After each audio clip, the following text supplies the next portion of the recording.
All right. Hello, friends. I don't feel like doing the cheering thing today. I don't know. I'm gonna test things out without it, see how it goes. I hope everyone's having a fantastic week. Turn the music down a little bit. Today is Friday, November the 15th. It is 15 days until Arlo's, my son's birthday. He's gonna be turning 8.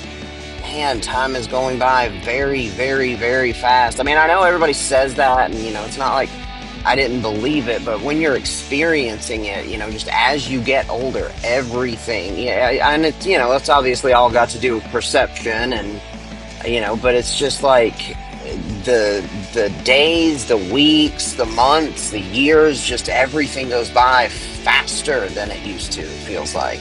Not only just dealing with the kids, but just in general. Um, and so, that's why it's even more important for me to try to take everything in and appreciate it while I can, especially this. I am especially referring to, stuff with the kids. And so, yeah, and you guys know I love this time of year. We've got Thanksgiving coming up. Good Lord, I mean, that's got to be like a week and a half away, I guess, right? Um, and I have not made any plans. I don't know what we're doing. I got to figure that out. So, yeah, we've got Thanksgiving coming up. We've got two kids' birthdays coming up. And then, the best day of the year is Christmas, and I just absolutely love it. And yeah, so I'm excited. Plus, we've got meaningful football being played right now, and that's awesome. One big game in particular coming up, which means I'm probably going to be glued to my TV for a big portion of tomorrow, is because college game day is going to be in Athens for the Tennessee Georgia game. And man, a lot on the line in that one. Obviously, a win for the Vols all but guarantees us a spot in the playoffs and the SEC championship. A loss, and things we might not fully be in control of our own destiny. And something that I've talked about all along is and this is something I started. I don't know if you guys, I'm sure maybe some of you kept up with it. I started trying to do something Wednesday where, excuse me, instead of doing like full episodes of the podcast or whatever on YouTube, I was just doing little 1 minute shorts and putting those on there, and it didn't work out very well because I can't get my thoughts across in 1 minute. It doesn't work. And so I ended up I did most of them. I started on TikTok, and even though I don't have a lot of followers on there because I never use it, I ended up getting a lot more activity on TikTok than anywhere else, YouTube or anything. Which, well, I guess those were the only two I was on, but I ended up getting a lot of responses, a lot of activity, a lot of people, criticizing my take, which was essentially the gist of what I was saying was that I believe Tennessee is rated way too low at number 7, and that Texas and Penn State in particular are too high, and there's should not be that much of a gap between Tennessee and Texas, and especially Penn State. I don't think Penn State deserves to be up there at all. In fact, neither Penn State nor Texas has beaten a single team that is currently ranked. Not one. And you guys know I've talked a lot about this. I looked at Texas's schedule. I just cannot believe it has got to be the easiest SEC schedule I've ever seen. And so it also, and another point that I was making was sort of the what's happening with the four good Big Ten teams, which honestly I believe there are only two. Oregon and Ohio State fully deserve to be where they are. Those are two of the best teams in the country, hands down. I do not. In fact, Oregon may be the best team in the country. They fully deserve, and I said this on those little things as well. Um, but Penn State, Indiana, I would take any of the top 8 or 9 SEC teams over anybody in the Big Ten other than Oregon and Ohio State, basically. I mean, seriously, you want to take Penn State or Indiana or anyone else for that matter and put them up against Tennessee, Georgia, Texas, Alabama, LSU, Texas A&M, Ole Miss. Who am I forgetting? who am I forgetting here? South Carolina is looking incredible lately, and that's something that we're going to talk a bit more about in a few minutes. Um, I'm forgetting. Did I say A&M? I don't know, but I mean seriously, the top 8 or 9, 10 teams. Really, I even ended up. I remember on the thing getting to like 10 teams, like even including potentially Vanderbilt. Missouri is another one that they've kind of fallen off though lately, and they've got the quarterback issues. But seriously, at least the top 8 teams in the SEC against anybody, any of those Big Ten teams that are, other than those top two. So the point being that what's happening is the SEC just continues to beat up on each other. And so you look at Penn State, yeah, they've only got one loss. They're the fourth ranked team in the country, one loss in a Big Ten schedule. If you look at their schedule, it's laughable how easy it is. They play a total of one ranked team. One ranked team. And that's the same for Indiana as well. But Indiana's undefeated, and I think they actually deserve to be ranked in the top five. Penn State does not. I'm not saying that that Indiana's even better than Penn State, but being undefeated in the Big Ten, that still means something. They deserve to be there. But a one-loss Penn State team with a laughably easy schedule against a one-loss Tennessee team that has beaten ranked teams, including the current, number 10 team in Alabama.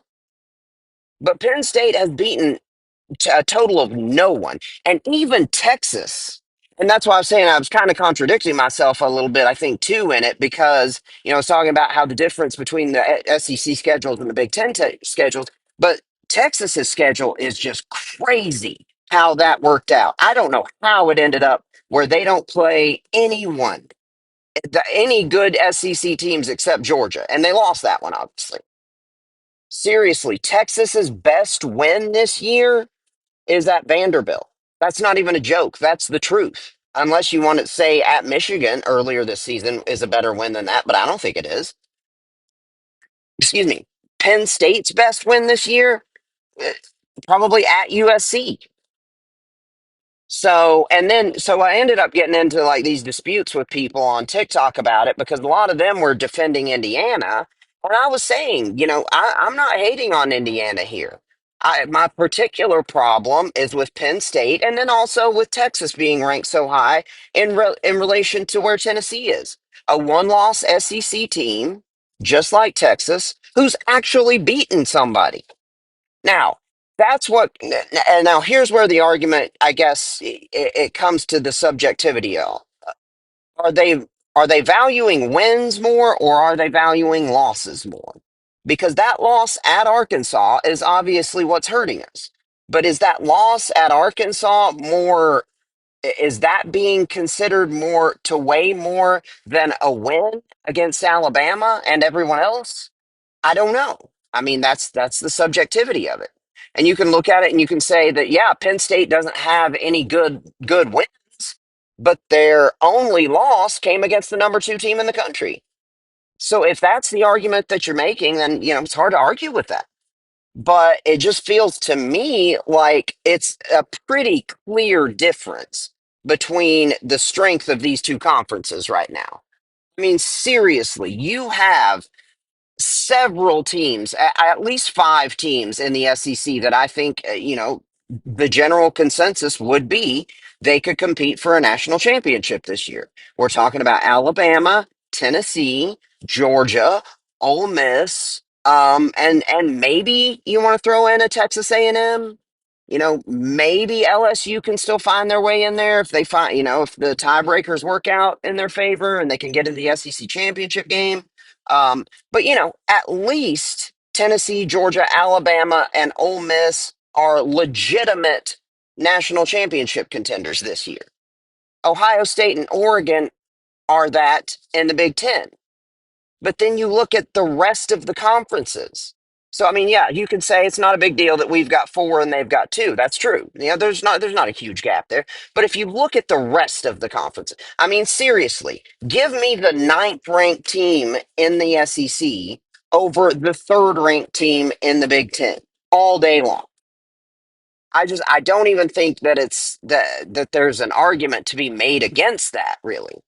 Um, and so when you're playing a schedule that generally, except for Texas, and sometimes it is, the Tennessee schedule is for an SEC team is relatively easy, especially when you look at somebody like Georgia, who just has an absolute gauntlet of a schedule this year. I mean, Georgia really kind of got screwed in the schedule this year. But excuse me, but just generally speaking, when you're having to play in a conference that includes what, nine ranked teams right now, and that even the bubble of the top 25 teams, the Arkansas, the Vandies are teams that would beat any middle of the road Big Ten teams. When your schedule is that versus a schedule that's much easier,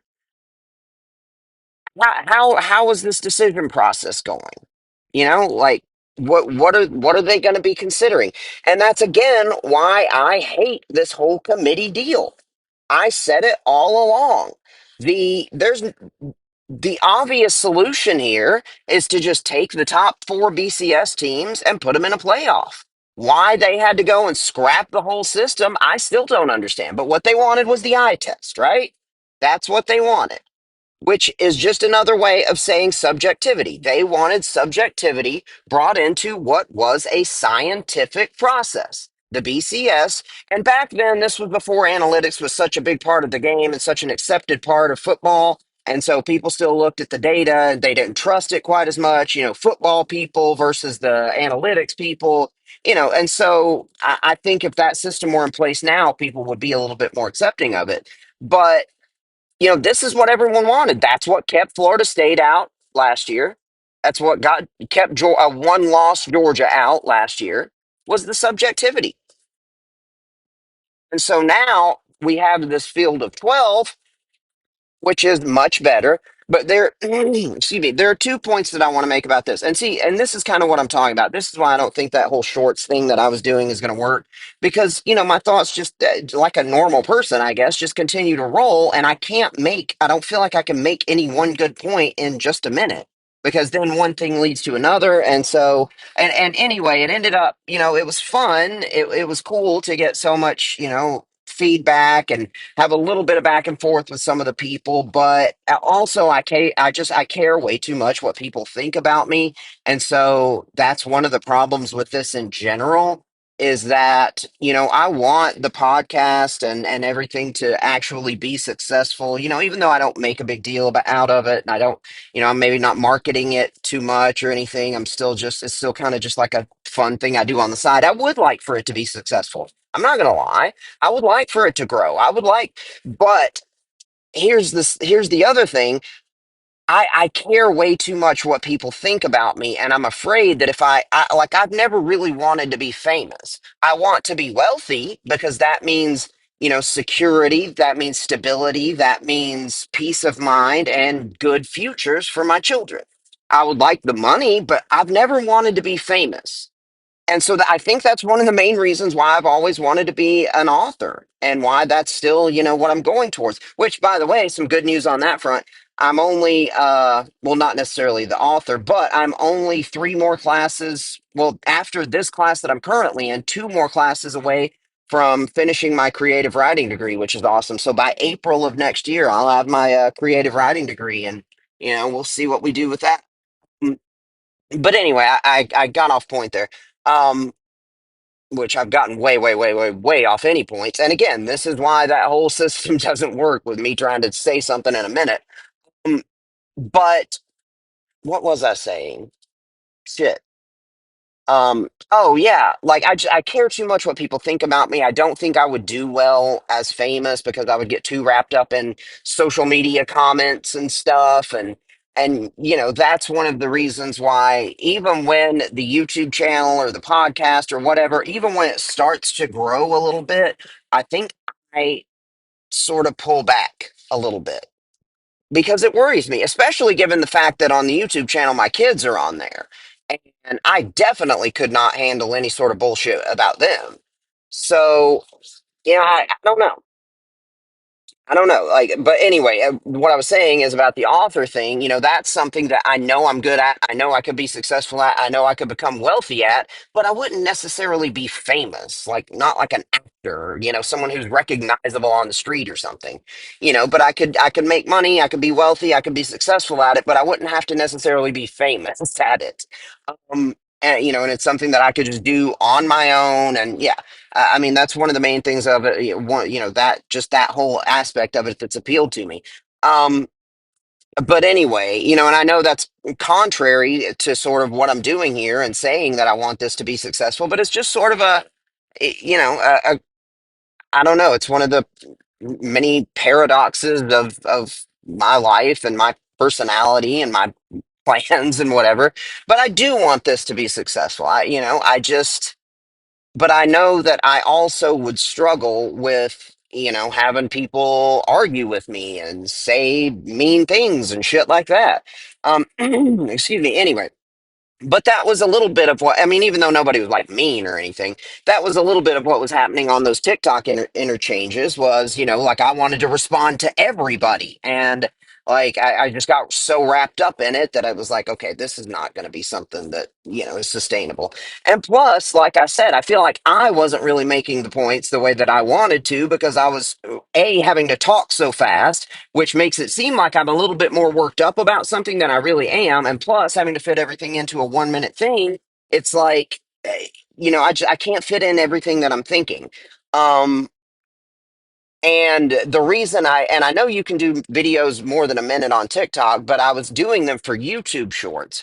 I was recording them on TikTok and sharing them on TikTok, but what I was really doing them for was to then put them from there onto YouTube. And those do have to be under a minute.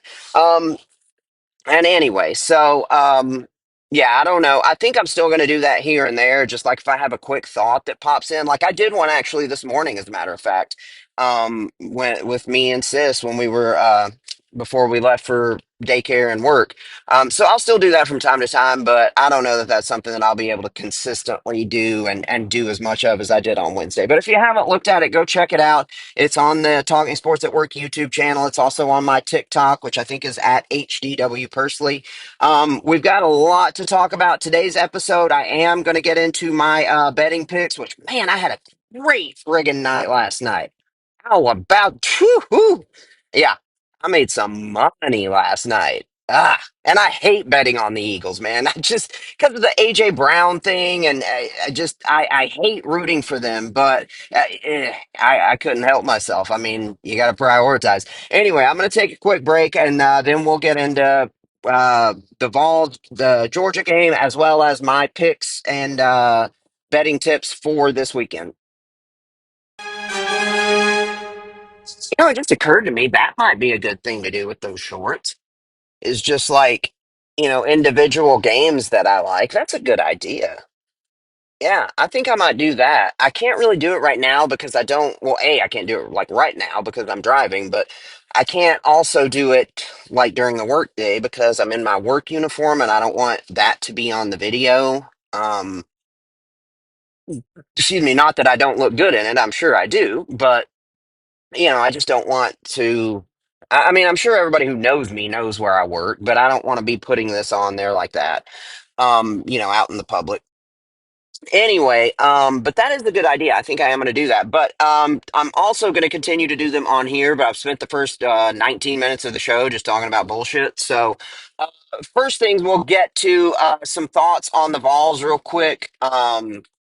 Because I heard this on the radio this morning. They were having this discussion on it was SEC radio, which I just recently discovered, by the way. I didn't even know that was a thing. And then I was sort of rearranging my Sirius favorites on my car, and I discovered that there's an SEC radio, which is awesome. I wish I had known about that all along. But it was, ESPN guys. It was basically SEC network people. Just doing radio shows, and something they were talking about was like, who's the one team right now in the SEC that you would just that no one wants to play, and they were talking about South Carolina being that team. And I mean, I think that's maybe a little bit hyperbolic for one. Because you're seriously going to tell me anybody would rather play South Carolina or anybody would rather play Tennessee or Georgia or Alabama or Ole Miss than South Carolina? Nah, come on.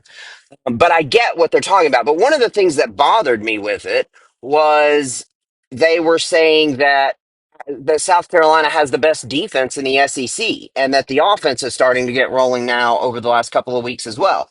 And that was just like, what? Because first of all, I mean, I actually went and I looked at the rankings, and nationally, Tennessee is still maybe I don't know. I didn't look at the other teams, but Tennessee, we are still in the top like eight, both in total defense and total offense. I think we were like third in total defense in the country, not in the SEC. But more than that, I didn't get a chance to look. I wish I would have looked at the actual scoring defense because I'd say we're probably near the top at that. I know we are in yards allowed, but points allowed is where we've really been special. We have not allowed anyone all season to score 20 points. We have not even allowed 20 points in a single game this season. I mean, what does that tell you about a team's defense? I mean, the most we've allowed is I think we allowed 19 a couple of times. I think we allowed 19 to Alabama, maybe, but it was like I can't remember now. But we allowed like 18 or 19 to Kentucky. You know, we only allowed 17 to Alabama, right? And then like 17 against, it was 19 that we allowed against Arkansas in the loss. That one was 19 to 14. That's the most points we have allowed all season. And you're going to say that anyone else has a better defense right now than Tennessee? No, that's incorrect. Now, I don't know, maybe they've gotten rolling and they weren't playing that well early in the season, but I looked and South Carolina is in the top 10 in total defense in the country. I think they were like right around 10 actually. Um but so maybe it's taken them a while, but now they're figuring it out. Now they're playing elite defense. But no, the one team that consistently all year long has played elite defense is Tennessee. Now that the offense has gotten rolling over the last couple of weeks, I, yeah, it's we are the team that no one wants to play, I think. And I think people are might be about to find that out tomorrow. I hope so at least. I'm not, I'm I'm trying to like contain my confidence when it comes to because I know it's Georgia at Georgia.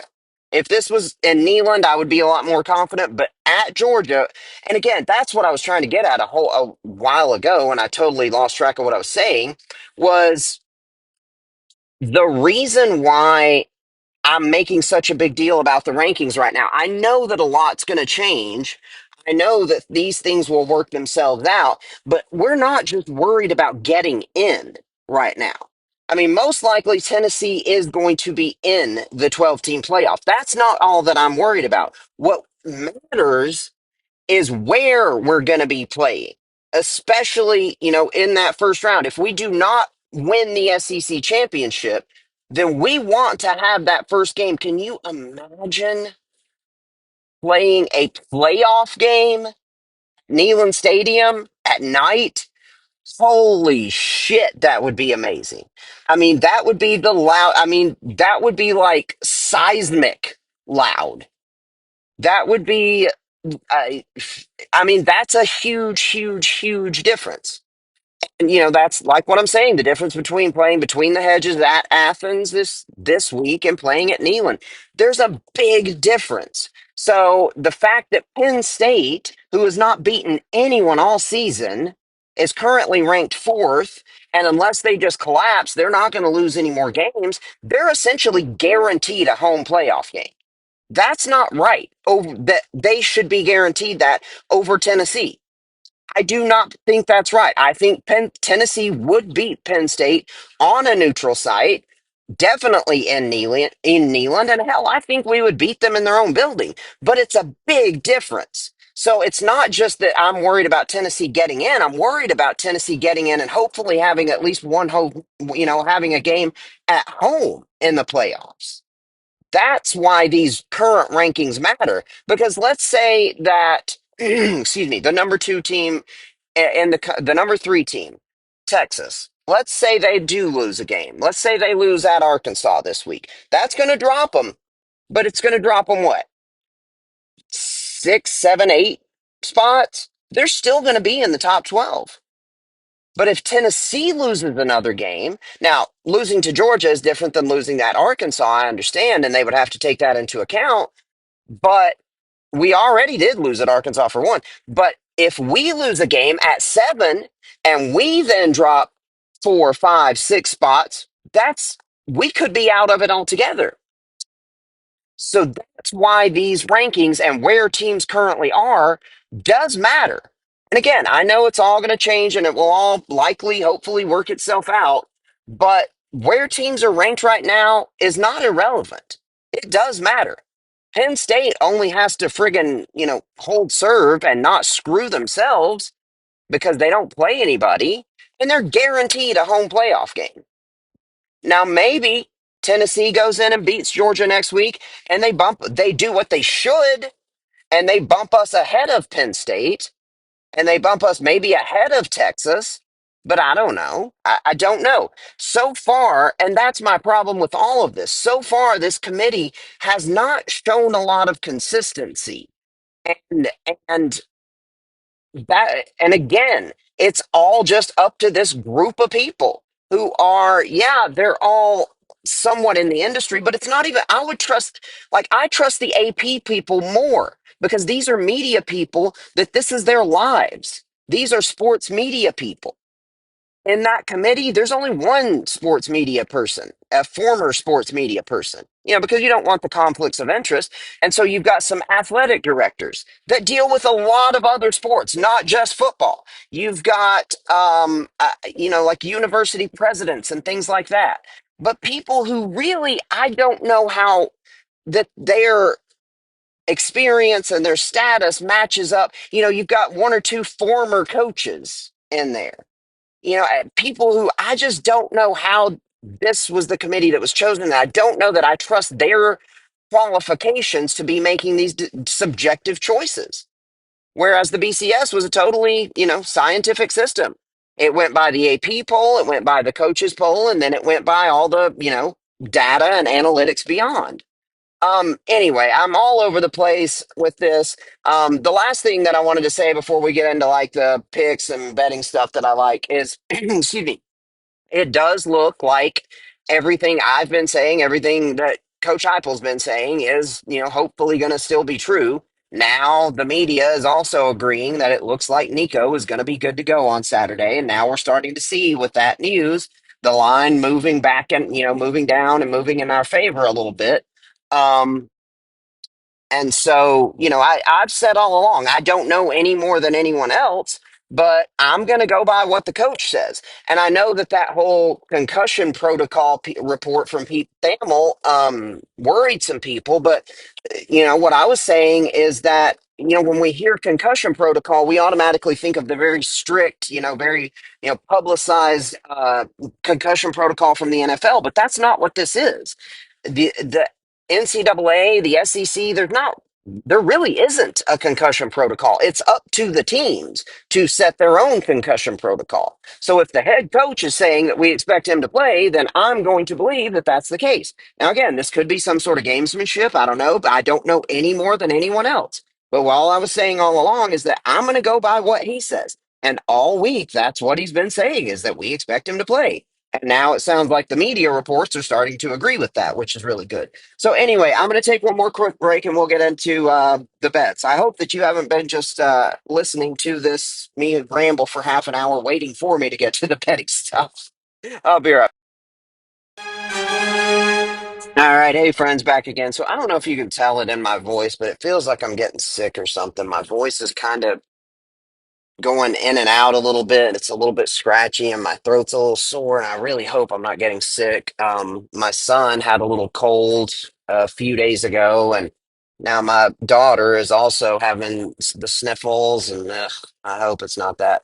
But anyway, so last night we saw the Eagles. It was a very good game until the fourth quarter, really, against the Commanders.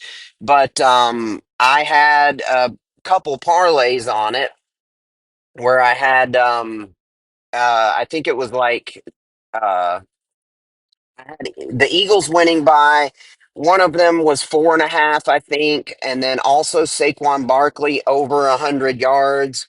Excuse me, and under the point total. And so that one ended up paying off. Like I had it on Hard Rock, and it was like I put $50 on it, and it paid off 310. And then they also had a little just boosted special on Hard Rock that was it was the Eagles to win by 7, and it was boosted to like plus 175, I think. So $50 on there won me like like 100 and something. And then I had one on ESPN bet that was similar. There was a similar one game parlay with the Eagles by so many points and Saquon Barkley, and so yeah, all that worked out really really well. So I won a nice little chunk last night. And then so my favorite bet right now, and I haven't even really looked at the NFL stuff yet. So I'm gonna pull over here in a little bit and actually look at some of that. I have looked at the college games. My favorite bet of the week right now is I actually put this parlay together this morning, and it was Arkansas plus 14 and a half, Tennessee plus 10 and a half, and then BYU money line.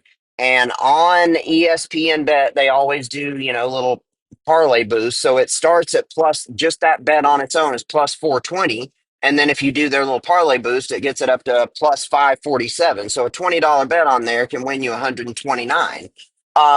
But that's my favorite bet for Saturday at least. Um, and then just I was looking at like the other interesting lines. And again, that's with the assumption that Nico is playing. If he's not playing, it changes everything. But now it seems like everybody's starting to agree that, yeah, it seems like he's probably going to play. Um, and that whole arc, I said, if you listen to my podcast earlier in the week, or any of my stuff on social media or YouTube, I've been saying all along, I'm jumping on that Arkansas 13 and a half, thing with them. Texas, had Texas at Arkansas. I just feel like Arkansas has been sort of an underrated team for most of the season. They're a team that's likely to give Texas some trouble, given that Texas, hasn't had a very tough schedule and that they did struggle against Vanderbilt. They don't play as well on the road, it seems like. So, yeah, 13 and it seems like people, I guess, are thinking, having similar thoughts as I am because that line has now moved to like on some it's like 11 and a half now. So that's something to keep an eye on. I've said if it gets down below 10, I'm not going to take it. But with that being 13 and a half, that was my favorite thing that I saw earlier this week.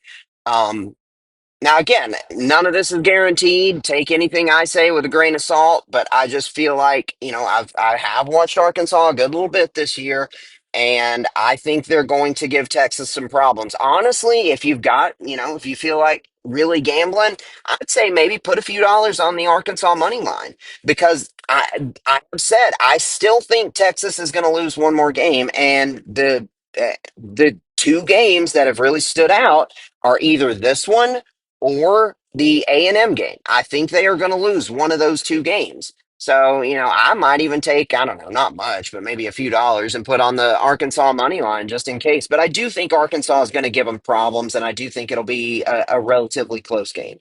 Um, what else did we have? One line that stuck out to me was Clemson being favored 11 and a half. Pittsburgh's a pretty good team. I mean, they're 7-2 in the ACC, and Clemson has just been so wildly inconsistent. You never know which. If you get the good Clemson, then yeah, they should win by that much. But it's hard to trust them. And on the road, I think that's one where I might take Pittsburgh. Now, I'm just saying this. Now, I'm going to tell you, I have not watched Pittsburgh all year. Unless I'm just putting that in a little extra parlay on the side. I'm not doing that myself. That was just one that stuck out to me.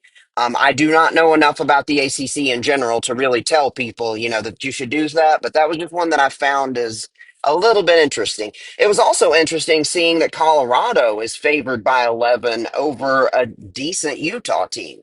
Now it's Colorado, and it seems like they're playing really well, but that's one that I don't know about. Um, what else do we have? Excuse me. Actually, I'm gonna have to take a quick break. Maybe I'll pull over too, but I'm gonna take a quick break and see if I've got a cough drop. Okie dokie. Hey, friend. Sorry about that. Yeah, I'm afraid I might actually be getting sick. That sucks.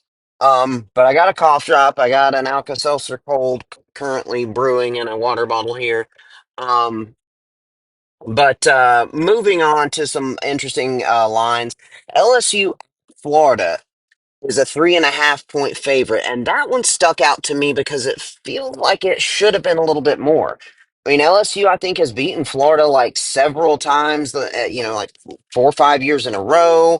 Um, Florida just got destroyed by Texas, even though it seemed like they had figured things out. But I think DJ Lagway is coming back healthy. And if that's the case in the swamp, then that one makes a little bit more sense. But if I am betting on that one, I'm probably taking LSU in the 3.5. Even though you guys know I'm not a believer in Brian Kelly, I never have been. I think he's the most overrated coach in college football. Um, it never made sense for LSU to hire him or for him to. I felt like he was perfect for Notre Dame, but yeah. So I'm not saying I always feel hesitant betting on LSU because I just don't trust them.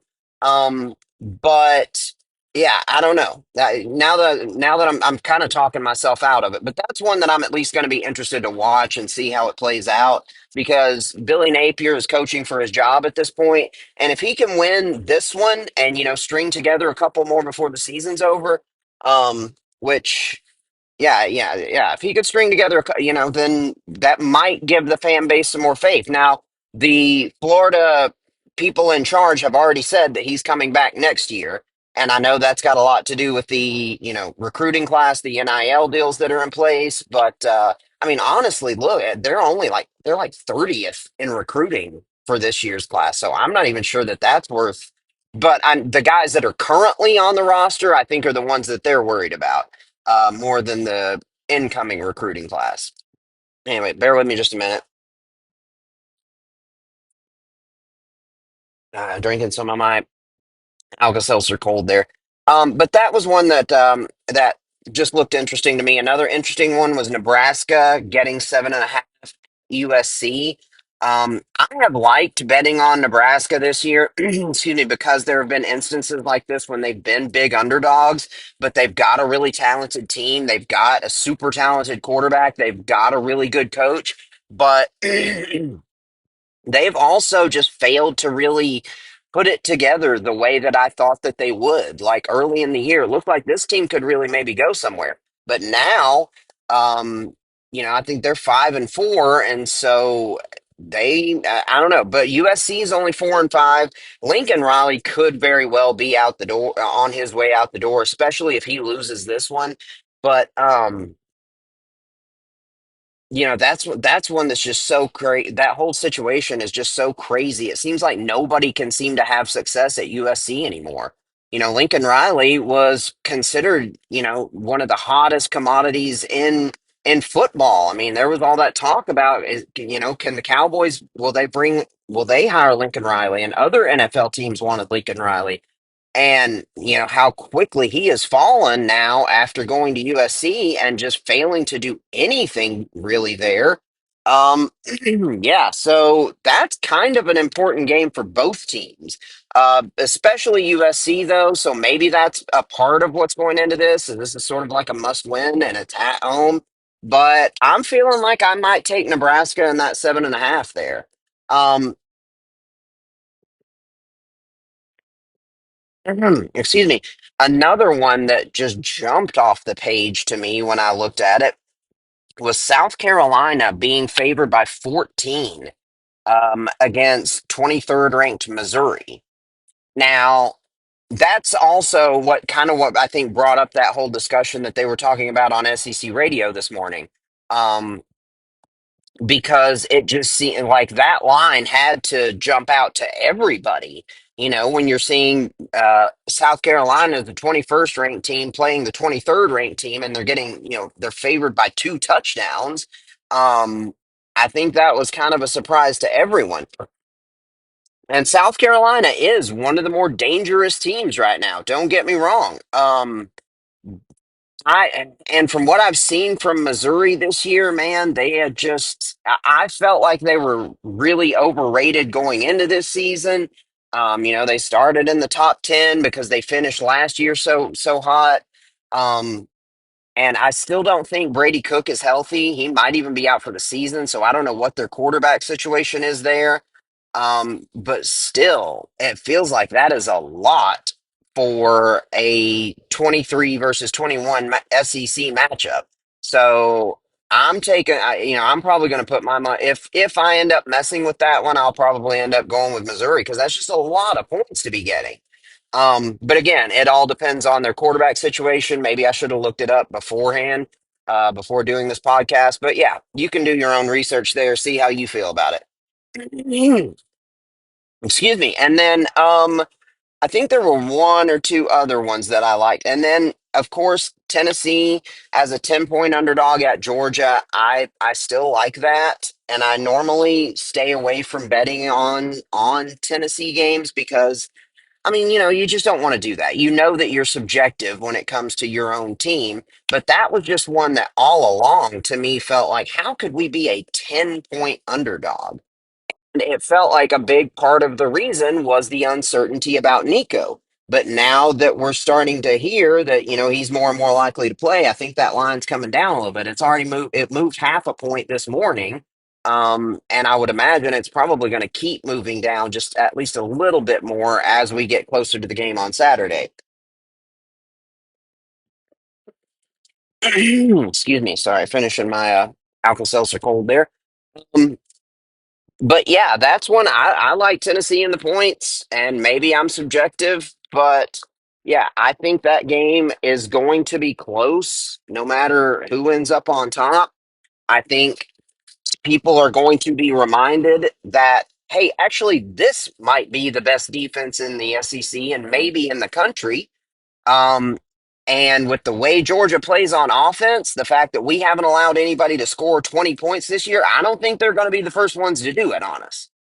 So I think this game's going to be close. I think it's going to be lower scoring. I would also probably take the under, which is like 47, I think, 47 and a half, because I do think this will be a lower scoring game. If Nico is healthy, then we should be able to score enough to win.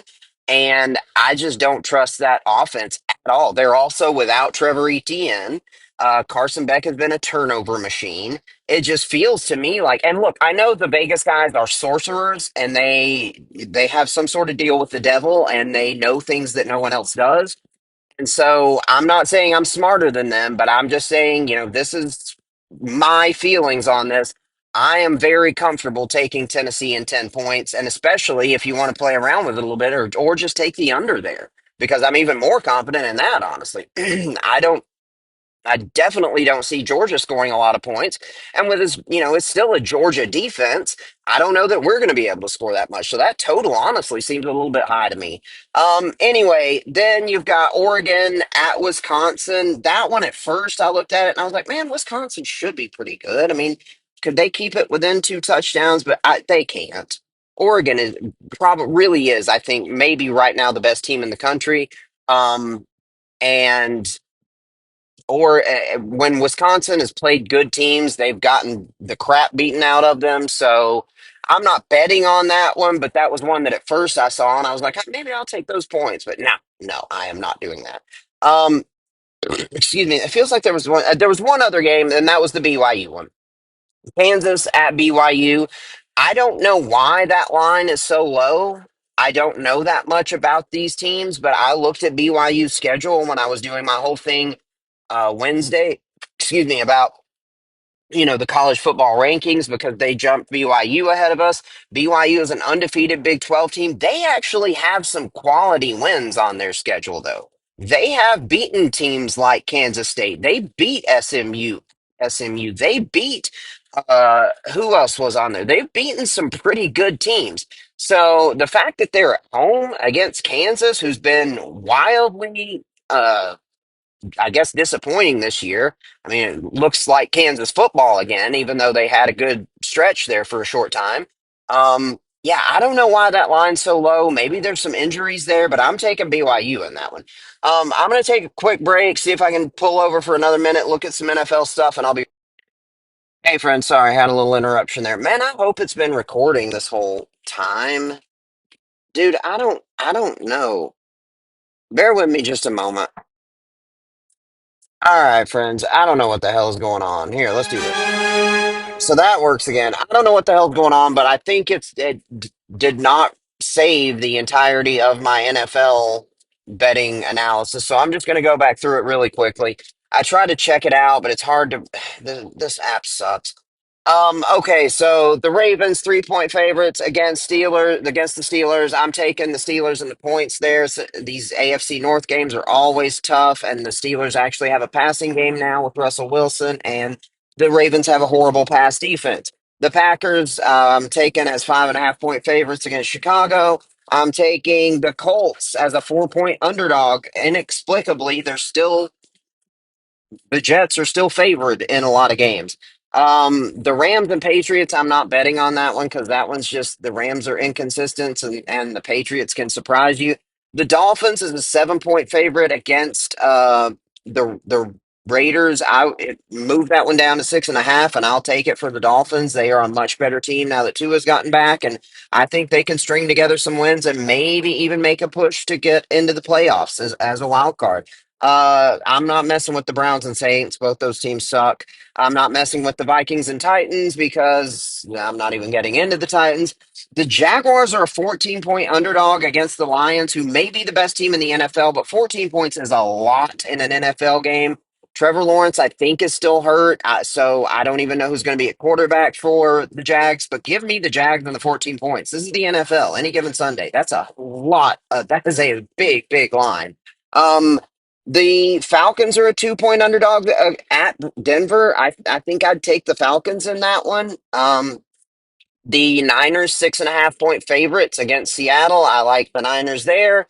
The Chiefs and Bills game. I know I've always said don't bet against the Chiefs, and I'm not going to.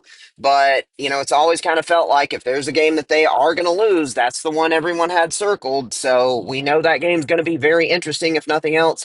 The Sunday night game is the Bengals at the Chargers. The Chargers are a 1.5-point favorite. This is kind of a must win for the Bengals, but you can't trust them. What you can trust is Jim Harbaugh and Justin Herbert, and they're going to run the ball. They're going to play good defense. I would take the Chargers in that one. And then the Monday night game, the Texans are a 7.5-point favorite at Dallas. That's a lot. And Houston does not play as well on the road. But Dallas sucks. So I don't know. I don't know. Maybe I'll think more about that one as we get closer to Monday. Anyway, I'm going to take one more quick break and then we'll probably go ahead and wrap things up. All right, friends. So I apologize again about the technical and health difficulties that we've had in this episode. But look, stay tuned. Check out the YouTube channel as well as my TikTok, which is at HDW personally, because I think I'm going to be doing that more. And I think I really am going to do that idea that I had where, I'll just do like one bet at a time that I like analyzing one game. I can do that in 60 seconds and like give my thoughts. So keep an eye out on the YouTube channel and TikTok for those. I think that's something I can have some fun with. Um, and I hope everyone has a tremendous weekend. This will be my first weekend without a game for a football game that I have to worry about with Jack's team on Saturday. So that'll be kind of nice to not have to worry about it, but it also kind of sucks that it's over. He is starting basketball. He and Arlo both are starting basketball. I think they actually start next month, but I'm going to be assistant coaching on that as well, even though I don't know basketball nearly as well as football. But I'm excited about it. They had a little skills and drills thing yesterday evening, which was It was fun to watch, and my friend is going to be the head coach, and I'm just going to assist him in that one. He knows basketball more than I do, but that's something to be excited about and something to have fun with. So we've got a lot to be excited about. We've got Thanksgiving coming up. I've got two birthdays. We've got Christmas. It's the best time of the year. I love fall weather. I hope everyone has a wonderful weekend. Go Vols! Let's take down Georgia. Let's get into the SEC championship. Yeah, and I'll talk to you guys again soon. Love you. Bye.